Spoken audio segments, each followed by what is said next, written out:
Time to go inside the huddle this week with Keith Schwaggart. We got the Spotlight game this week, Keith. This is where you go and you're going to be there Friday night giving live updates from the game. And I think you picked a good one to go to. Calico, 3-1 in the section, 6-1 overall, traveling to Lampeter Strasburg to take on the Pioneers. They're coming off a tough loss to Central in a game where they led for a while too. They're 4-3 overall, but the big thing is 3-1 in the section. This has got some district implications, right? Yeah. This is not only a battle for second place in Section 2. It's more importantly, I think it's a battle for playoff positioning at this point. Cocalico, they come in at number 5 in this week's power rankings in AAA, which are used to determine the 16-team field.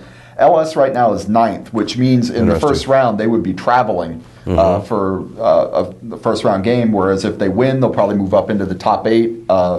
The higher seeds host a home game, so they would be a top 8 seed. They would probably host a first round game at that point. So this is important for both teams. They really kind of want to solidify their positioning in the playoff chase at this point.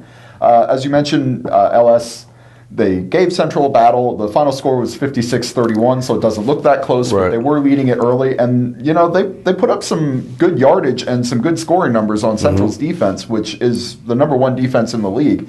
They put up 520 yards and 31 points. So that's nothing to sneeze at. No.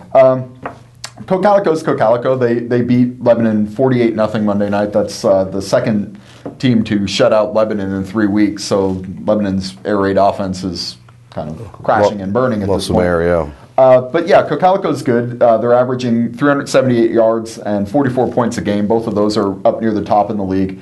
Defense is really good. 204 yards per game, 8.1 points per game. So they're stingy, and I think that's really where the game's going to turn on.